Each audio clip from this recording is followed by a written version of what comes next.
Good afternoon, everyone. My name is Patty Katz, and I'm the president of Reach Out America. And as you remember, those who were on last month, we didn't have the results of the election. At the time, we didn't know that Joe Biden was officially the president-elect, and many of the elections were still being counted. So I just wanted to review just a little bit. I'm not going to talk too long, but the Democrats did lose 10 seats in the House, which is unfortunate, but we did gain 1 seat in the Senate. We're still waiting for the Georgia runoff January 5th, and many of the Reach Out America members have been writing postcards. Thank you, Sandy. And we're getting ready to mail them tomorrow to Georgia. So it's too late to send more postcards, but if you can, we really urge you to make donations to Reverend Warnock and John Ossoff's campaign. If they do win, we will have a tied Senate, and the Vice President Kamala Harris will be the deciding vote. So that would be a really important thing, because if not, Mitch McConnell has already indicated that he's going to just get nothing through, and which he's very good at that. So please, if you can make donations, it's probably very helpful. At a more local level, Biden won Nassau County by over 70,000 votes, but he lost Suffolk County by 232 votes. So it really shows you how important every vote counts. Our speaker in October, Gina Saliti, she won her seat as Assemblywoman, and as last month it looked as if she and Congressman Swazi had lost because all of the ballots weren't counted, but they both won. So Congressman Swazi is back for another term, so we're happy about that. Yesterday in Great Neck, there were special elections, and Jerry Landsberg was reelected for his 5th term as a commissioner of the Great Neck Water Pollution Control District, which I'm very thrilled about, and thank you all for voting, as well as Tina Stellato was reelected for her 2nd term as the Great Neck Park District Commissioner. I did receive an email from one of our members who lives in Port Washington about a local election there. And I just I couldn't, it was too late to really send anything out to help. But I just want to say, if there are any members in other areas that do have local elections, that you feel that you might have a lot of Reach Out America members that also live in your area, please feel free before, give me plenty of time to send it, and Jeanette too, our vice president, give us time to look into it. And email to reachoutamerica@gmail.com, and send us an email prior to the election. Also, I'm very happy to say that we had Gina before she was the Assemblywoman, and our Congressman Tom Swazi has agreed to speak in February. So next in 2 months he will be our guest speaker. So please join us in February as well. So if you do have local elections, just getting back to that, just send us an email. Thanks, and we'll review it. Okay. Presently, there's a great debate with Donald Trump whether he can grant himself a pardon. I've been reading different articles, and constitutional law pretty much states that he can't pardon himself, but I'm sure there's going to be a lot of debate on that. So I'm sure we'll have issues on that. So also, Trump's still claiming that the Democrats rigged the election, although it's been stated by many people that this has been actually the most secure election we've ever had. And he's refusing to acknowledge Joe Biden as the president-elect. By delaying this acceptance and this loss, and he's continuing to complain to his base, it's starting to occur to me and many others that this is really becoming advantageous to him as a wonderful money-making scam. He's gotten over almost $210 million, I think, in monies from his base, and it keeps pouring in. The more he complains and he says that, oh, it's been rigged, and he's, poor me, I didn't win and stuff, they're throwing the money at him, and he is legally allowed to just take the money and do whatever he wants with it, which is a horror show to me. He could just write a check for himself and keep it, so, which I'm sure that's what he'll do. So anyway, I just think we're going to hear him complain for as long as he can, because it's working to his advantage. But on a really wonderful note, I always like to end on an up note.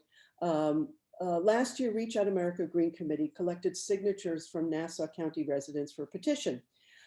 We handed them over to many meetings with our elected officials, from Town Supervisor Judy Bosworth, with Councilwoman Lurvy and Seaman, Assemblyman Tony Durso, Senator Anna Kaplan, Nassau County Legislator Laura Curran, with legislator Ellen Birnbaum, who is on our meeting today. So let's give a shout out. Ellen, thank you for joining us and doing all your hard work.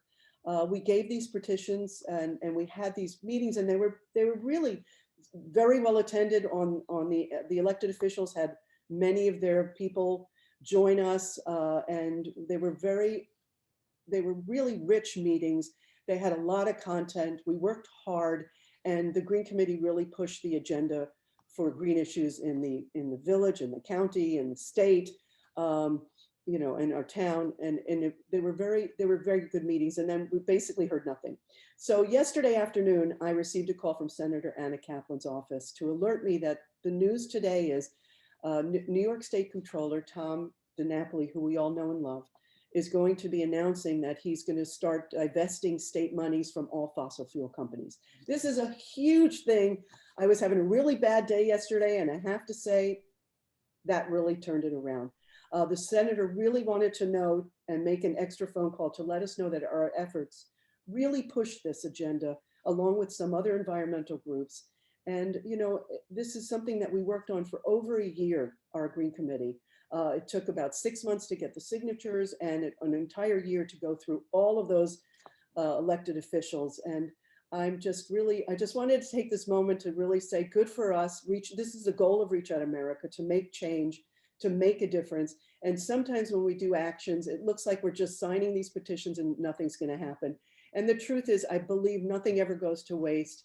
We created the ripple, it moved. I'm very happy and proud of all of us. And I just wanted to, you know, take a moment to applaud the Green Committee and also our elected officials, Ellen Birnbaum, who was in one of the meetings, and she knows, you know, how hard we work and how important it was and how hard they work as well to do what we want, you know, what the residents really care about. So thank you all. I'd like to now take this opportunity to turn the virtual floor over to one of our past presidents, Sandy Salat, to introduce today's wonderful speaker. Thank you all. Hi, Catherine. Hi, it's great to see Welcome you. back to Reach Out America. Katherine Stewart appeared in person a few years ago to talk about her book that was called The Good News Club, The Christian Right's Stealth Assault on America's Children. And she was wonderful then. She's a journalist and author of both fiction and nonfiction books, and she's often written about issues related to the separation of church and state. Katherine's writing has appeared in the New York Times, The Guardian, The Atlantic, Newsweek, Rolling Stone, and other publications. She's also appeared on the podcast, The Majority Report with Sam Sater, and The Brian Lehrer Show in March of this year, after the publication of her new book, The Power Worshippers Inside the Dangerous Rise of Religious Nationalism. Thanks for the look. We're fortunate that Katherine has agreed to speak to us again, and this time about her new book and the religious nationalism and how that relates to the separation of church and state. And we look forward to your talk, Katherine, and there'll be some questions and answers at the end. Thank you. Thanks so much, Sandy and Patty. I'm really grateful to Reach Out America for providing us with this forum and for your important work in defense of our democratic principles, justice and equality, religious freedom, and the constitutional principle of church-state separation. And I want to also acknowledge each of you participating in this discussion today. It's been a challenging time for every single one of us. And although I regret that we can't be face-to-face this time, I'm really grateful for making the time to connect. We all care deeply about our country and our democracy and its future. And most importantly, we care about one another. So that's why we need to consider and confront the threat of the religious right as a political force in America today. So for over a decade, I've been reporting at the intersection of religion and politics. I've attended many dozens of Christian right gatherings and strategy meetings and conferences. I've interviewed leaders of the religious right, as well as members of the rank and file. I dug into the work of the legal strategists and the hyper-conservative theologians that provide the movement's philosophical underpinnings. I made some shocking discoveries about the use of data and messaging in this movement and the exploitation of churches for political purposes. Much of what we've been seeing in our national politics in the last 4 years, including what we're seeing today with this dangerous conspiratorial narrative of a so-called stolen election, in spite of every evidence to the contrary, it's the consequence of decades of infrastructure building on behalf of a radical anti-democratic movement that poses a real danger to our constitutional democracy. Now, to be clear, the Christian nationalist movement long preceded Trump, and it will long outlast him, but it thrived under his administration in unique and unprecedented ways. No longer was the movement on the fringes of American political life anymore. It was really at the center of power.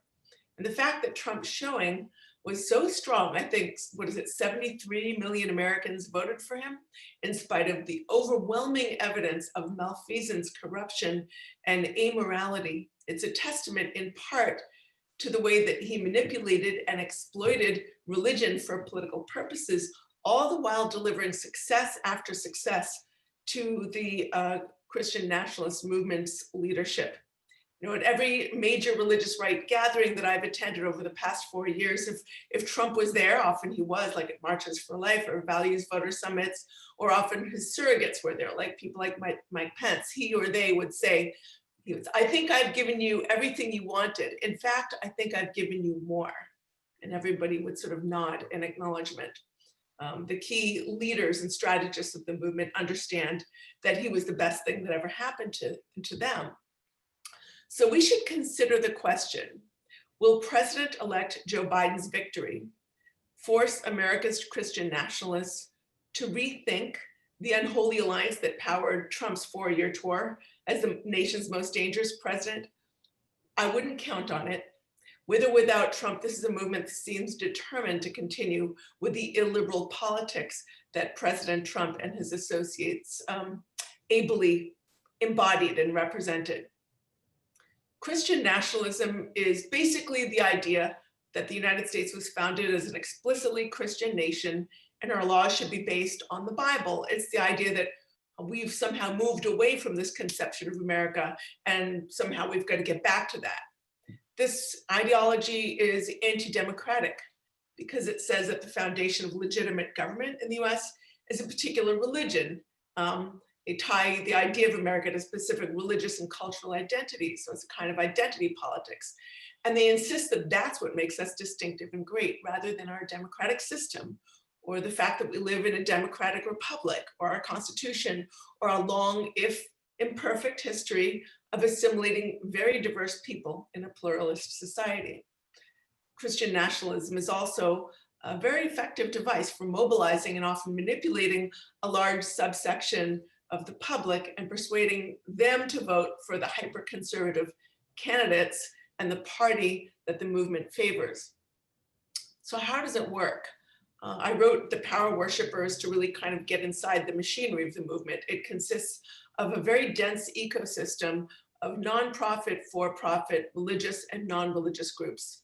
The leadership cadre and their supporters and allies have spent many, many hundreds of millions of dollars over decades building advocacy organizations, policy groups, legal activist groups, think tanks, messaging platforms, legislative initiatives, networking groups, and very sophisticated data initiatives.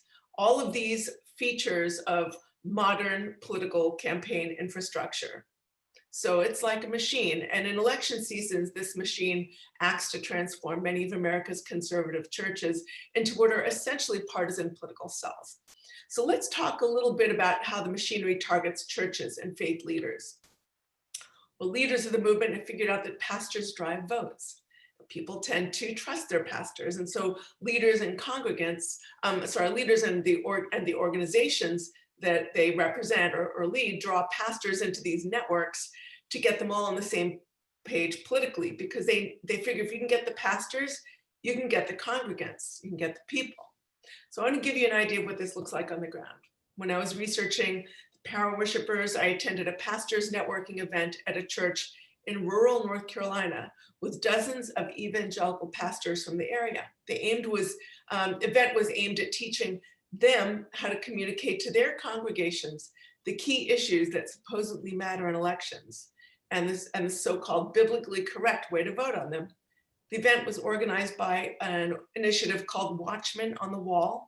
It's a project of the Family Research Council, which some of you are probably aware of. It's one of the religious right's leading policy groups.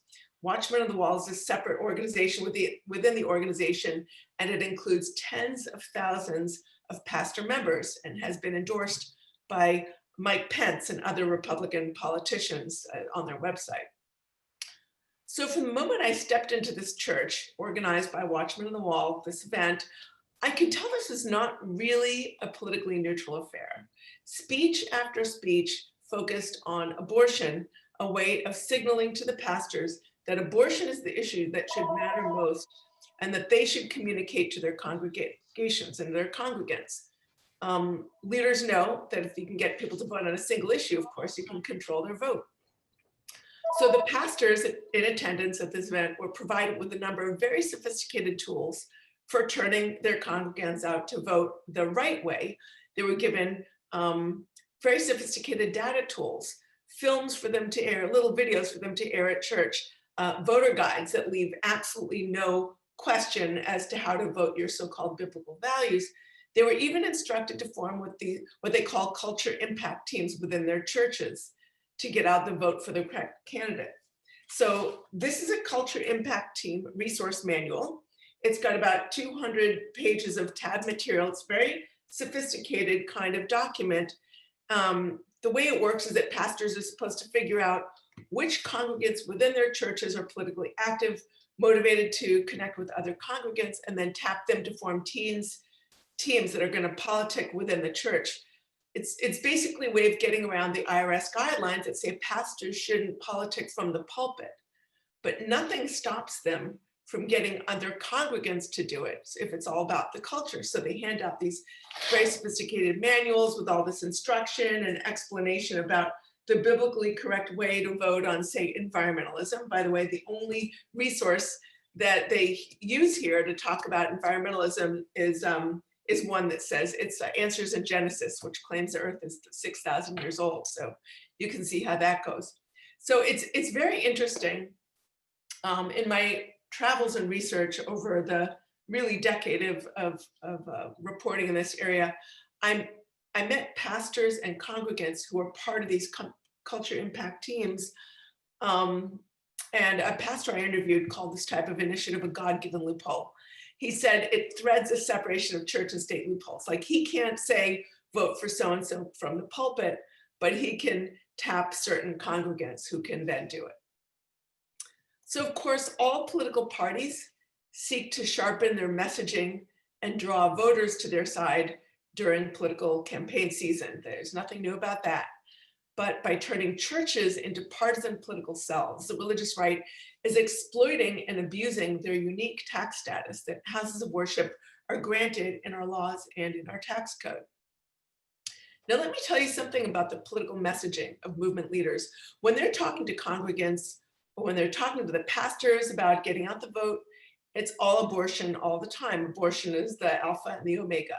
But, in fact, in the course of my research, I attended a gathering at a San Diego megachurch. This is targeting dozens of Latino pastors and their families with right-wing political messaging. The event was actually held in the Spanish language, and the Anglo speakers, there's like a roster of maybe a dozen speakers, and a handful of them were Anglo, and they spoke through interpreters.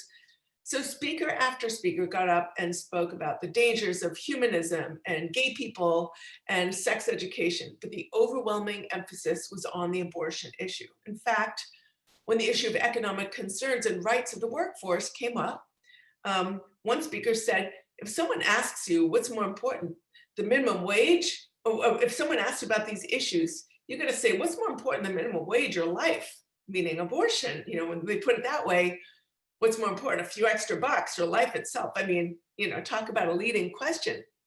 But when you look at these political messages today in more detail, and especially the messages that these leaders are sending to one another in the forums that they share, and to the elites in power, and especially to their most well-resourced funders. We can talk about that later. It's really not about abortion or just about abortion.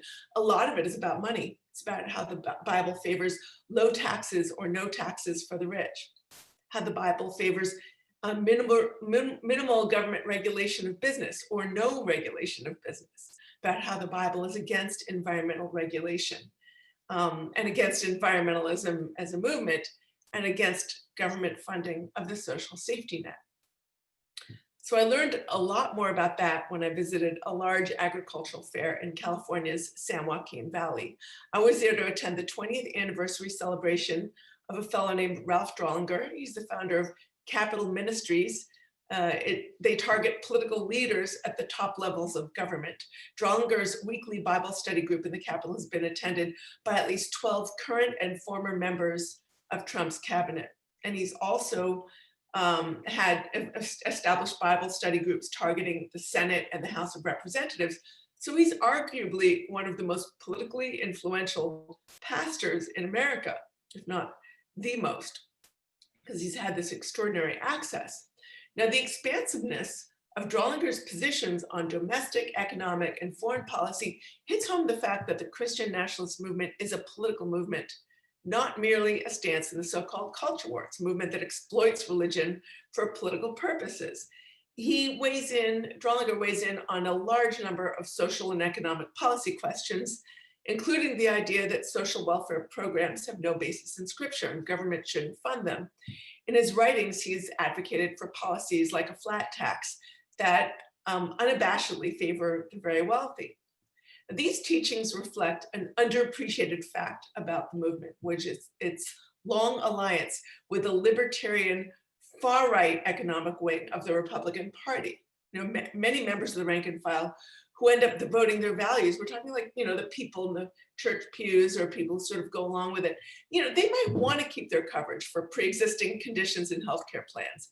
They themselves might benefit from a higher minimum wage or worker protections or better funded public schools for their kids. The religious right claims to stand for the American family, but many of the economic policies that their leaders endorse are intensifying economic inequality, which is we've now reached a kind of second Gilded Age era, right? And they want to intensify that.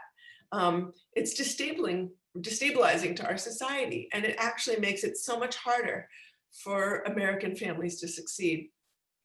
But frankly, all that government talk is a lot of gaslighting because they sure do like big government when it aligns with what they want. One of the movement leaders who endorses these positions is David Barton. I'm sure some of you are familiar with him or have heard his name before. I call him the Where's Waldo of the movement because he sits on the board of so many of its initiatives and policy groups and legislative outreach initiatives and the like. So he too has argued that the Bible and God oppose progressive income taxes, capital gains taxes, and minimum wage laws. In an essay titled "The Bible, Slavery, and America's Founders," he writes, "Different forms of slavery have replaced a more obvious system of past centuries." I mean, it's kind of extraordinary what he says. He writes, "The state has assumed the role of master for many, providing aid and assistance, and with it more and more control to those unable to provide for themselves." And then he writes, "The only solution to slavery is the liberty of the gospel."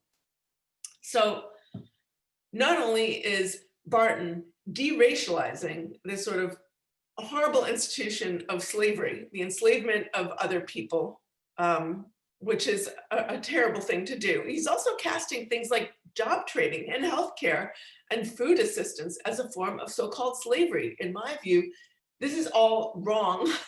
It's just wrong on so many levels.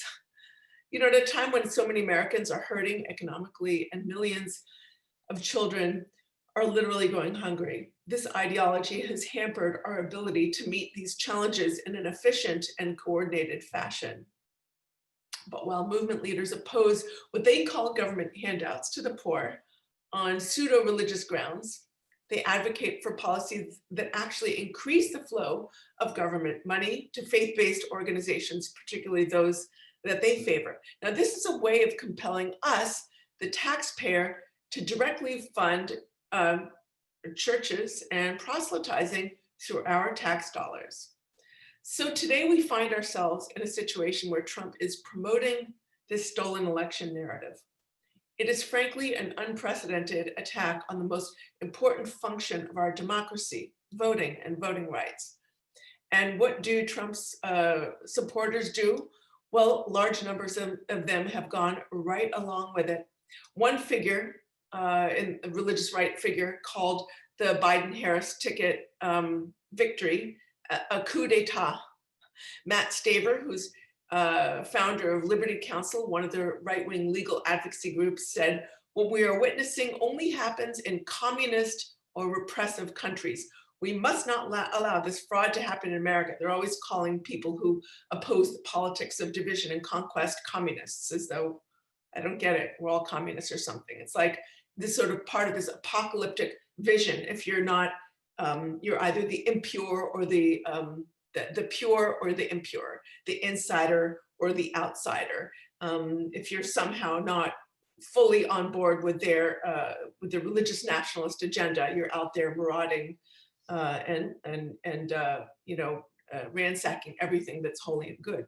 Sort of these very apocalyptic politics where they don't actually see people who have a different take on politics as human beings with a difference of opinion on how to resolve some of our common issues. They just, anyway, yeah, during a virtual prayer gathering, I mean, this is sort of, and other examples of this is there's a virtual prayer gathering organized by the Family Research Council. One of the key speakers cast the election as a consequence of, quote, "the whole godless ideology that's wanted to swallow our homes, destroy our marriages, throw our children into rivers of confusion." Really? I mean, I don't see it, but Jim Garlow, who's a well-connected evangelical pastor, said that Mr. Biden and Ms. Harris are at the helm of a, quote, ideology that is, quote, anti-Christ, anti-biblical to its core. That's what he said. So you're either an insider or an outsider, pure or impure. Sort of lines of division are drawn with fury.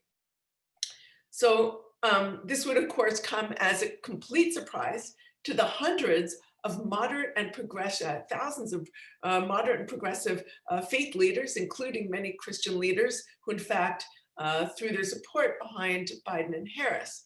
This insanity is a consequence in part of the right's uniquely isolated messaging sphere. So members of the rank and file get their main political information, not just from messaging platforms that keep their audiences in a world that is divorced from reality, but also from dedicated religious networks and reactionary faith leaders that I saw, like the Watchman on the Wall sort of thing that I described above.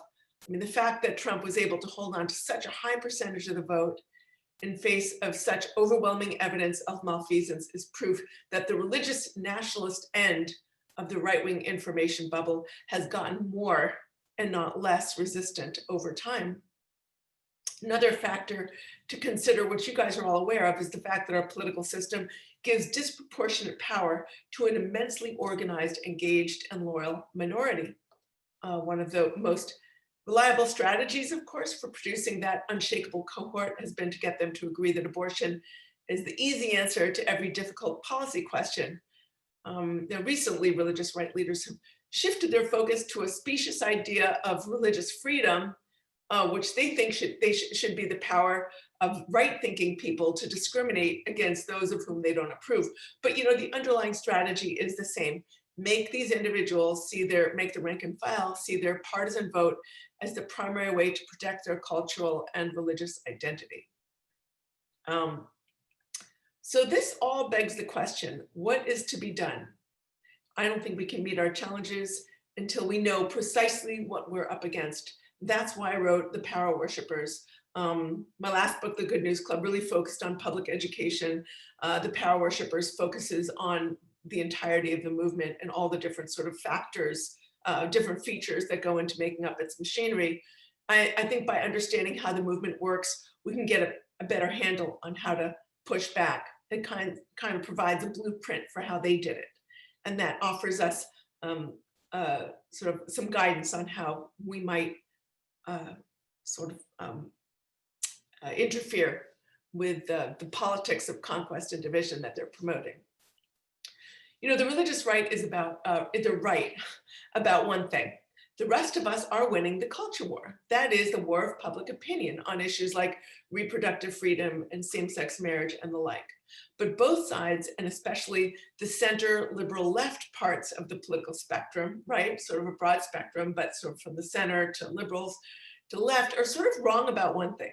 You can win the war of public opinion. You can be winning in terms of numbers, and we are, but you can still lose the political war. And this drives home the fact that unless we engage in the political process in meaningful ways, and unless we understand how the movement is working, especially through the courts, we will lose our rights and our democracy. So things we can do as individuals, and there are things we can only achieve together when we join together. Now I want to cover 3 features. First of all, and you guys know this better than I do, vote, hold others in your circle accountable to vote. Become an evangelist for voting, not just during election cycles, but long beforehand.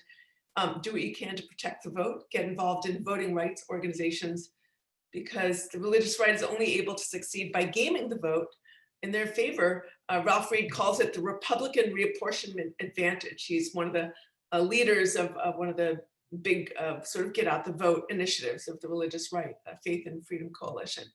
I was at an event, one of their gatherings, where he said, if Democrats are up 1 to 4 points, we win, thanks to the Republican reapportionment advantage. If they're up 5 to 7 points, it's a jump ball.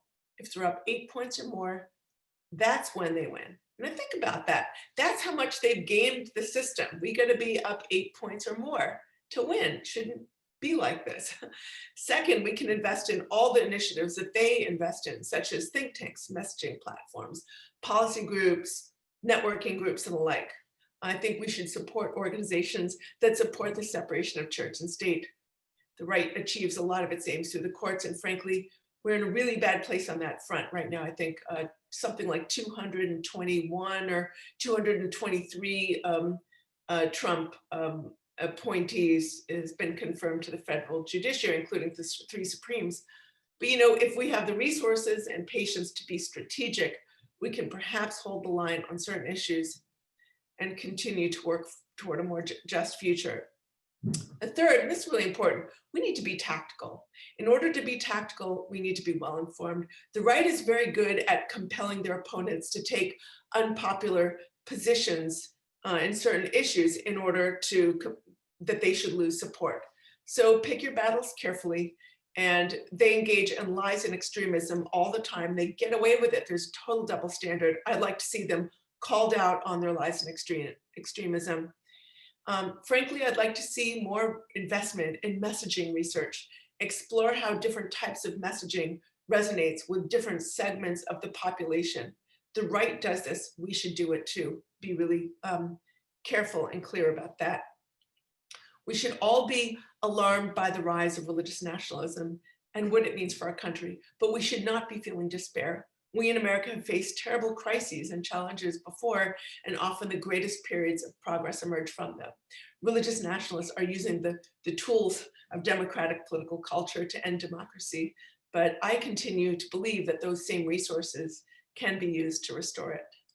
Thank you so much for listening, for hearing me out.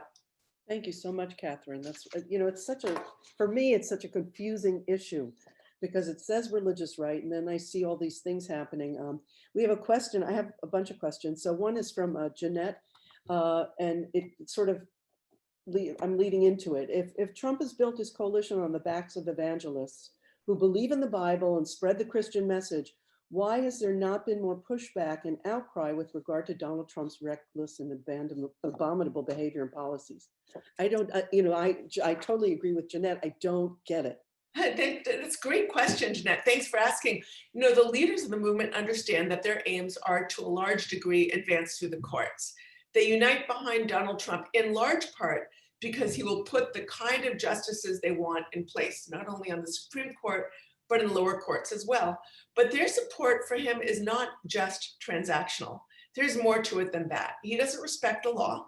He's willing to break things, which makes him the perfect leader for a movement that seeks to overthrow modern representative democracy, rooted at least in theory. Our democracy is rooted at least in theory in equality and pluralism and they don't believe in equality and pluralism, right? They want to overthrow that and replace this with a more authoritarian and theocratic order. There's something about Trump's style of politics that speaks to this group, and that is kind of tribal politics, authoritarian politics. Like if you've convinced yourself that you're engaged in an apocalyptic struggle with absolute evil, you don't want the nice guy fighting for your team, right? You want the evil guy who's going to crack heads as long as the heads belong to your so-called enemies. Now, this is, of course, the opposite of what many people think of as Christian ideology. And it's an obvious point, but it bears repeating. But Christian nationalism is not Christianity. It is not a religion. It is a movement that exploits religion for political power. Most Americans, including most American Christians, oppose the politics of conquest and division that this movement represents. Okay, thank you.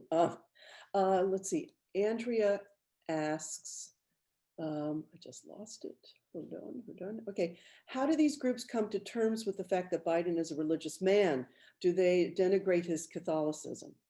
Absolutely. His Catholicism has been denigrated. He's, fake Catholic and all that kind of stuff. I mean, I've been reading, I just want to make clear, the movement includes many evangelicals, but it excludes many evangelicals too. And it also includes representatives of a variety of both Protestant and non-Protestant religion, including some number of hyper-conservative Catholics, a section of the sort of Pentecostal charismatic worlds.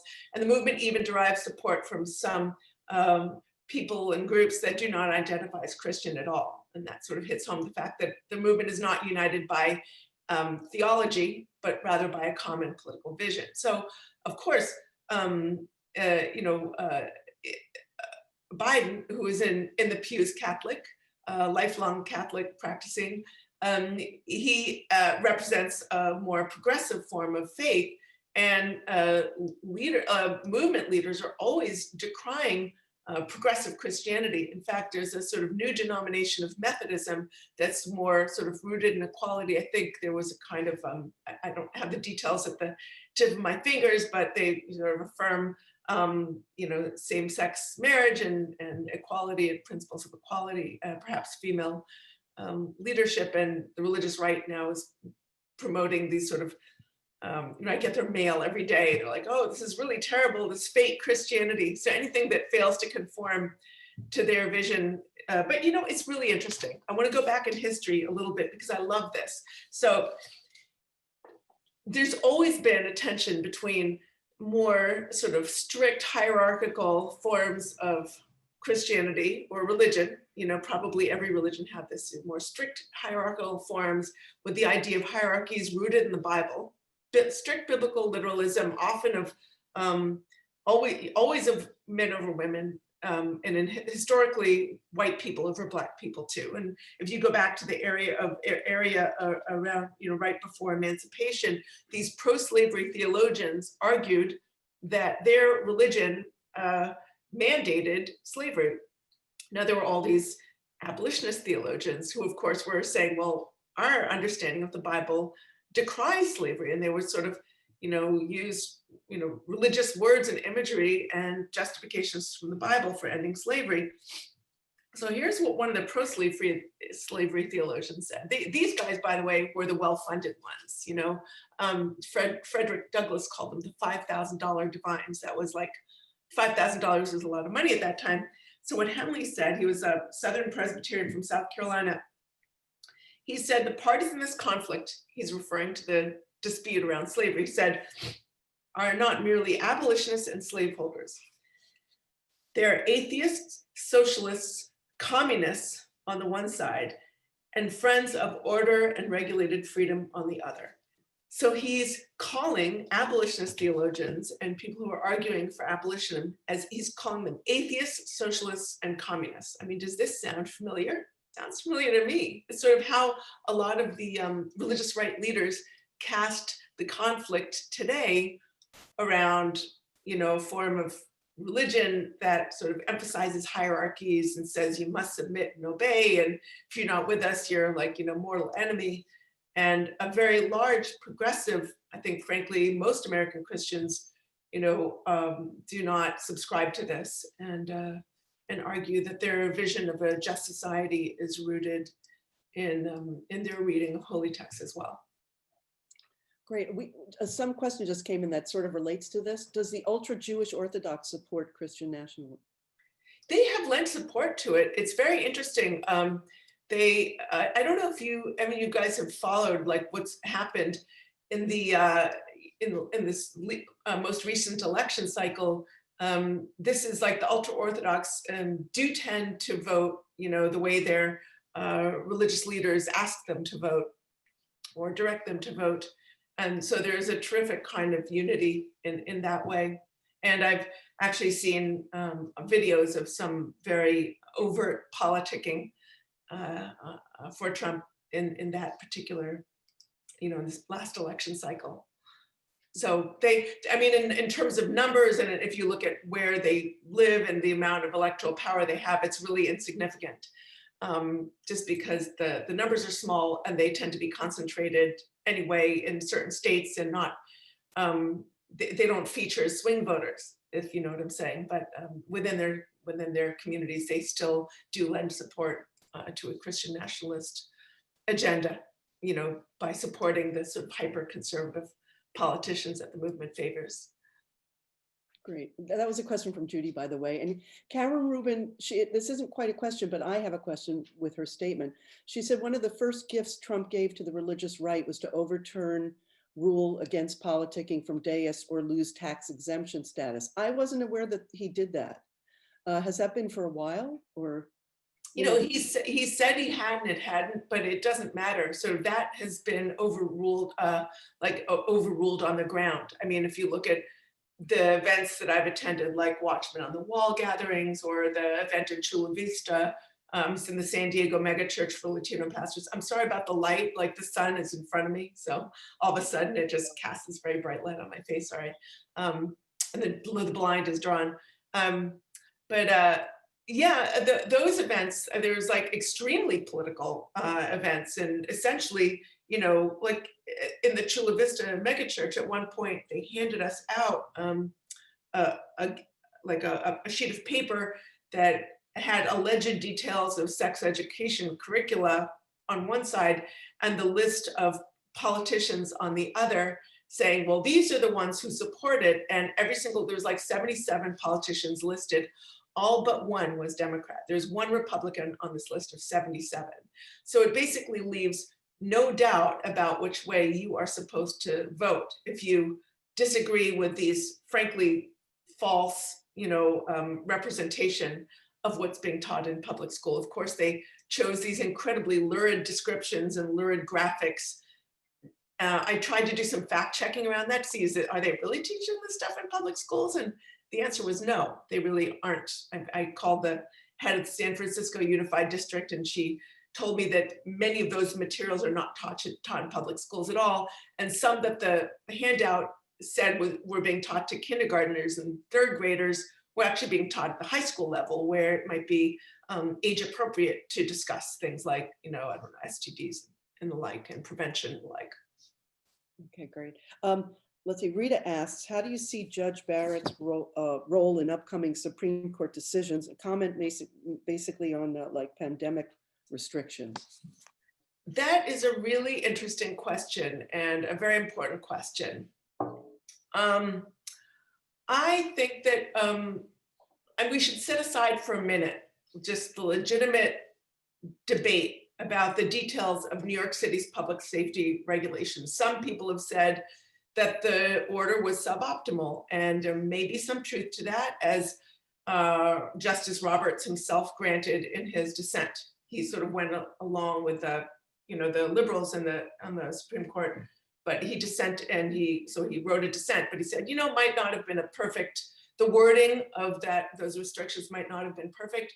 But the real problem with this kind of decision doesn't have to do with the analysis of safety restrictions themselves, or even sort of the specifics of the decision. The real question is, why did the court choose to intervene, and why they brought it up now? The court majority used this occasion of the idea of restrictions in houses of worship to promote claims of religious grievance and to lay the basis for demanding additional privileges and exemptions from the law for houses of worship. So in the decision to overturn the pandemic restrictions, the conservatives on the bench, they sort of melodramatically brooded on this alleged assault on religious liberty, but they didn't seem to have like a shred of concern about the neighbors who might cherish the hope of living free from the threat posed by large disease spreading events, which we've seen a number of. I think we've all seen the images and videos of large groups gathering unmasked in some of these houses of worship. They didn't, Supreme Court majority didn't seem to have any concern at all for the healthcare workers who are now tasked with saving the lives even of those who ignore pandemic restrictions, or the lives of all New Yorkers to govern themselves on matters that have to do with local safety and health regulations through their elected representatives. I see this as a part of a pattern. It's a kind of lack of empathy or an empathy deficit on the part of the right. The empathy really goes only in one direction. And you can see this even in the Supreme Court's right-wing majority. It might seem like a kind of subtle thing, like an oversight born of like emotional excesses of self-pity or whatever, but it's one of the defining features of Christian nationalism. And it's definitely one of the defining features of authoritarian rule. It's a direct assault on the threads of mutual respect on which the rights guaranteed in our Constitution actually depend. We're all supposed to respect one another. So I think that, one of the problems is that we have a bit of an empathy deficit on the right and a bit of a surplus of empathy on the left. So, listening in on the conversations among religious right leaders, one of the remarkable things that I've noticed is how much time they spend talking about how aggrieved they are and how, their own suffering and persecution, even though like they have like disproportionate, they're bigfooting over everybody else, how little time they spend trying to understand members of religious minority groups or secular people and the LGBT people that they demonize. In his speech to the Federalist Society, Alito provided a kind of textbook illustration of this. He spoke, very woefully about the pain felt by people who can't freely air their objections to same-sex marriage for fear of being labeled bigots. But he completely minimized or discounted the pain of same-sex couples against whom these people wish to discriminate. Progressive voices tend to be more open to understanding the other. And frankly, that's a good thing. We should always be open and tolerant and try to understand one another. But that means understanding that there's some people out there who simply don't want to understand. They just want power, and they want, more to the point, the right to discriminate against others and to have that be enshrined in law. We have endless books and articles to explain to liberals and progressives what Trump voters were thinking, but I keep waiting for the book written by Trump voters trying to explain in a non-judgmental way why pluralistic or progressive minders voters might think and vote the way we do. I'm like still waiting to see it. Great. Okay, I have a question. Before I ask a question, I just want to let the people that are on this meeting, I forgot to say, if you want to ask a question, just go down to the Q&A on the bottom and press that and just type in your question, and I'll try to sift through all the other things and read it. Okay, so I actually have a question from Sandy. What is the link between what the religious are doing and the conspiracy theories like QAnon? Wow, that's a really great question. The religious right operates in that sort of right-wing hermetic messaging sphere that tries to keep its rank and file as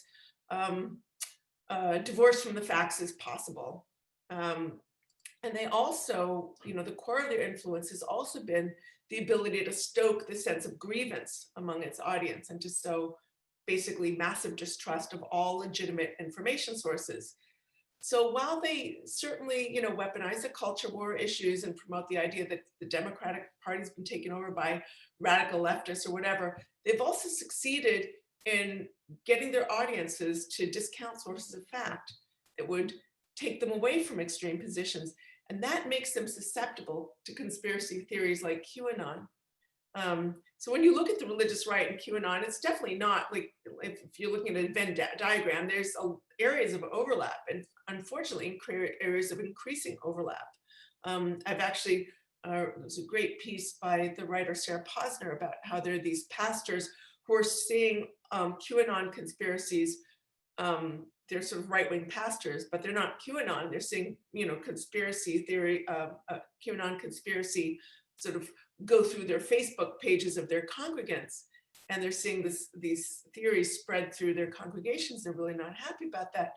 I mean, one thing we've learned from history is that keeping a large section of the population divorced from reality is really dangerous if you want a stable democracy. And this is going to be one of the really big challenges of our time.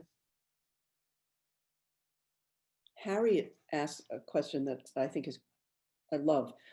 She asked a couple of things. One, she says, when is under God going to be taken out of the pledge? And also, she says, why is it when you're sworn in, why wouldn't you put your hand on the Constitution and not the Bible? If we have this law, I agree with her on that, and that makes a lot of sense.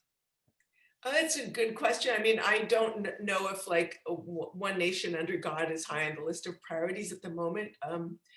But I'm sure there are folks that think about that and, well, one thing that's really interesting when you mention under God is, are you guys aware of Project Blitz? It's a legislative initiative. And this shows like something about the thinking of the religious right. So there's a legislative initiative that I wrote about in one of the chapters in my book called Project Blitz. It's a way of infusing the idea of America with a certain religious viewpoint. And the authors of do you guys know about the American Legislative Exchange Council, or ALEC? They craft model legislation, and then it's a way of getting all these people who are lawmakers who are sort of in tune with their agenda on the same page. So they craft all these pieces of these model legislation, and then they can be adopted by conservative politicians and sent out in these identical or nearly identical bills throughout the state. And so the authors of Project Blitz kind of wanted to do the same thing.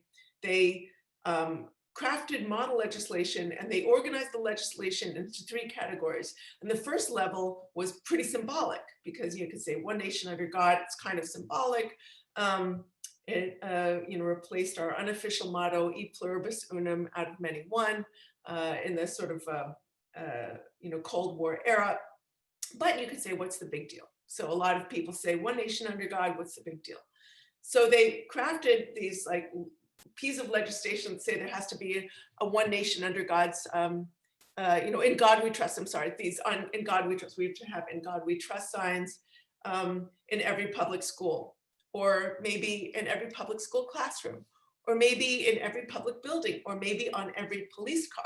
And basically, it's a way of signaling through the law that there is a kind of correct religious, a correct viewpoint on our pluralist democracy, which is one that says under God, or in God we trust. And then there's kind of everyone else who's sort of second class.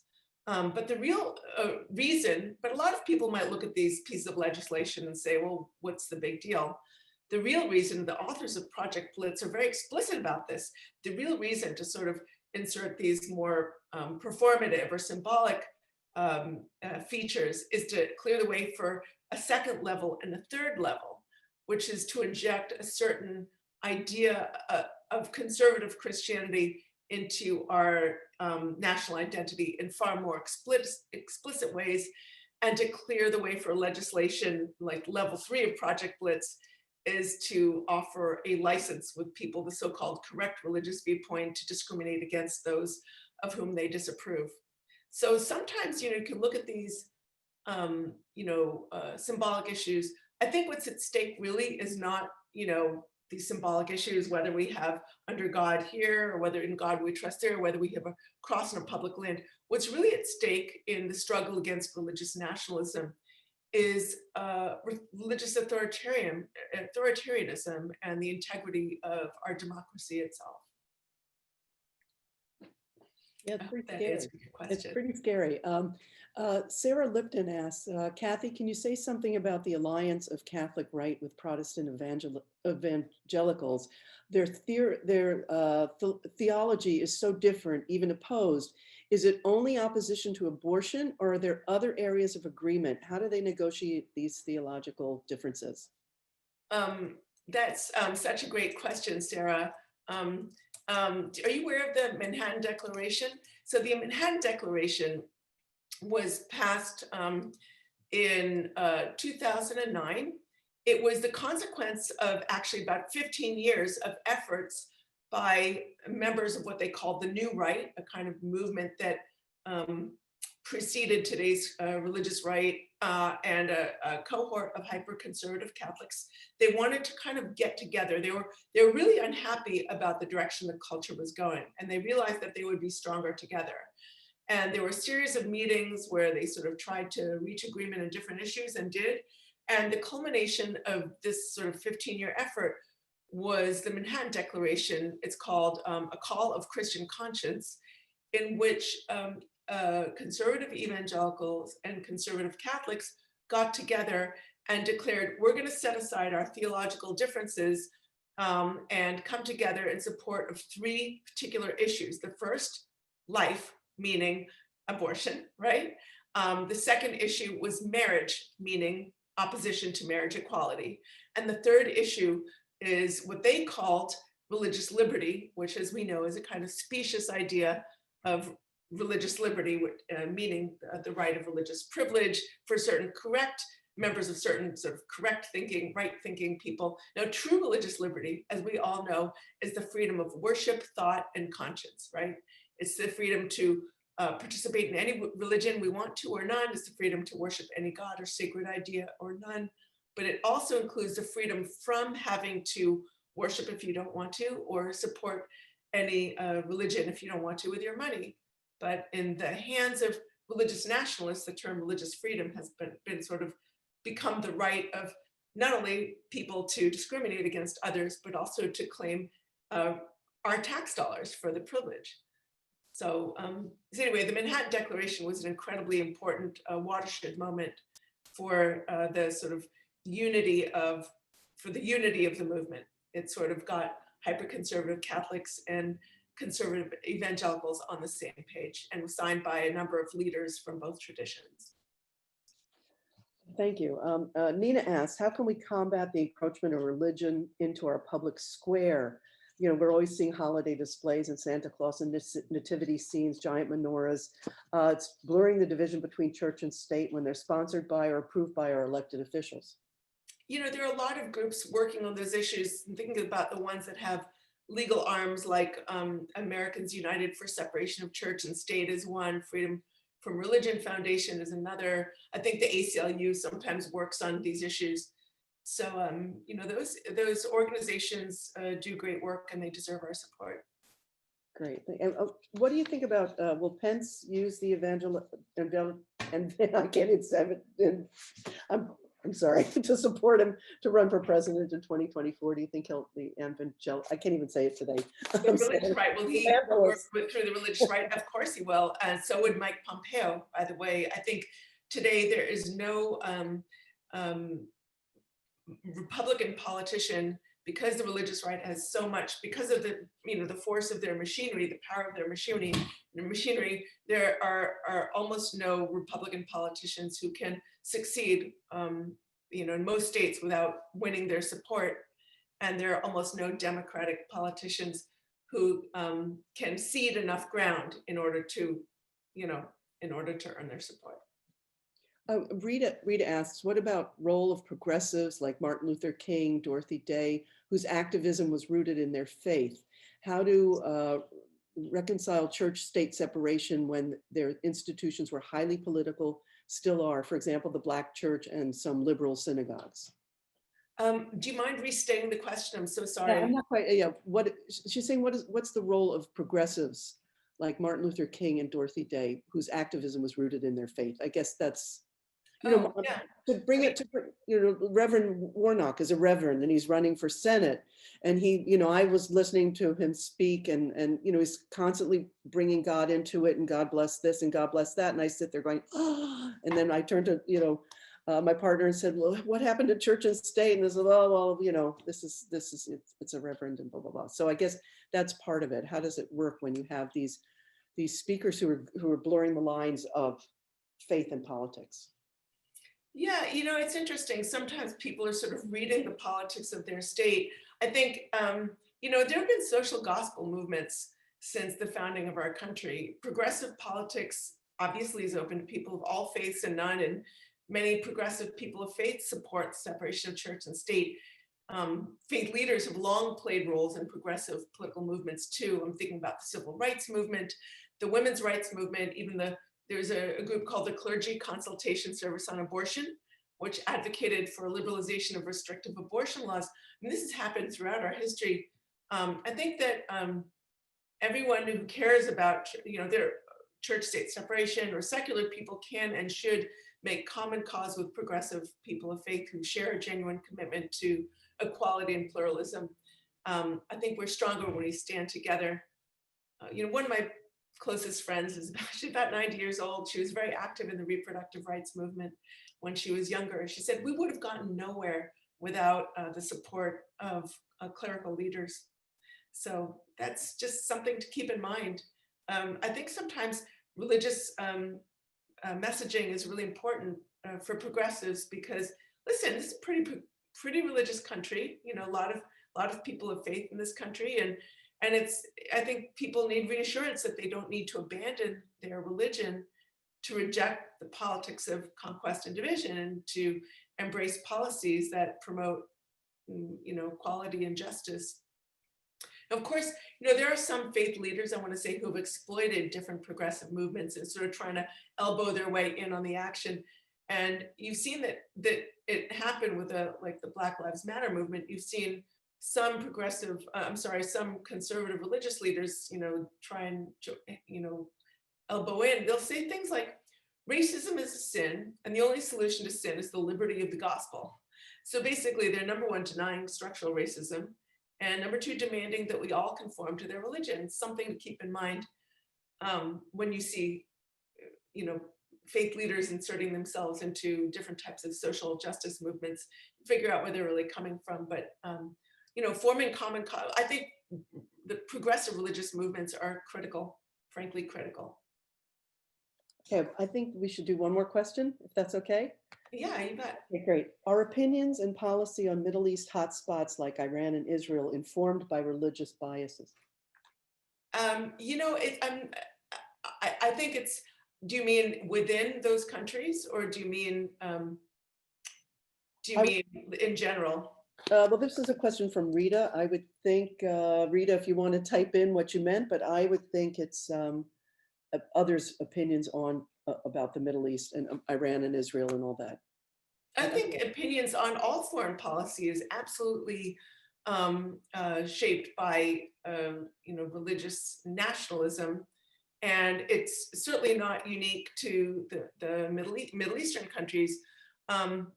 You know, religious nationalism in America bears similarities with other forms of religious nationalism around the world. So, you know, when leaders like Putin in Russia or Erdogan in Turkey or any other number of countries bind themselves to religious conservatives in their countries to consolidate a more authoritarian form of political power, we rightly recognize these as forms of religious nationalism. And that's what we saw with Trump's alliances with his own religious hyper-conservatives. His foreign policy was in some cases shaped by religious nationalist ideas. So, you know, where I really saw it, I wrote about this quite a bit in chapter 12 of Power Worshippers. You know, under his watch, the United States became a kind of flashing red beacon of hope for a new global religious right-wing populist movement, calling itself a global conservative movement. They claim to defend the natural family, but it's really about taking down modern democracy and replacing it with authoritarian faith-based ethno-states. So the US is really one part of this, and absolutely, the view of different countries all over the world and different sort of leadership styles around the world are influenced by religious nationalism. Great. Oh, you know what? I did have one more question I want to go back to Harriet because she had asked you to answer to the first part of the question, but not the second. And I really would love to know, because I'm thinking about it when somebody is actually sworn in, it should to me be that they are swearing onto the Constitution and not a Bible. Is that something that there could ever be legislation to change? You know what? I have to do a little background research on that, to be honest. Because I just think that would be a terrific idea. Given what we've just gone through this past. Well, you can swear on another book, apparently, according to Americans United for Separation of Church and State. Most members will take the oath of office on a Bible, but some will not. Members get to decide for themselves. Nothing in the Constitution requires members of Congress, the president, cabinet officials, or any federal official to swear their oaths of office on Bibles. Many do, but it's just tradition. It's not required. Wow, thank you very much. That's great to know. Thank you, Americans United. Catherine, that's very informative, and boy, you're quick to find information. I'm very impressed. But thank you again, because this is your second time speaking with us, and it's always It's really nice to be back. I regret that we can't be face to face, but this was really lovely. Well, the next time when we can, we'll call you back and have you again, because it's been really terrific and very, so I think, very informative to everybody. Yeah, everywhere I go, people talk about local initiatives and how can we. Your group is doing everything right, really. Oh, thank you. Well, we certainly try, and we get a lot of help from our friends and people like you. It's just wonderful. This is so I don't know if you can see on the side, it's saying, people are saying, thank you, Catherine, thank you. It's really, this is such a confusing issue. I know, to me personally, when I just don't get it. I don't get how the right can even support Donald Trump with all his affairs while his wife is pregnant, and they support him and say he's like the anointed one. So they say he's like King Cyrus, an imperfect leader through whom God chose to enact his will. I just don't get it. Here's the thing about kings: they don't have to obey the rule. They're a law unto themselves. They're not rulers of democracies. They're rulers of theocracies and autocracies. Well, I'm happy to say that he's, his volume's going to go down for a while, hopefully forever, but I don't know about that. But thank you so much. And I just wanted to share with our members that we hope you enjoyed this wonderful webinar, and join us next month, January 13th. We're going to have another wonderful speaker, Dr. Joe Maskey, and he's an expert on infectious diseases. So I don't think you're going to miss that one either. So thank you all. Stay healthy, stay well, and wear your masks. And thank you again, Catherine. It was wonderful. And thank you, Sandy. Catherine, thank you so much. Hope to see you again. Thanks. Bye-bye. Bye-bye. Have a great day, everyone. Bye-bye.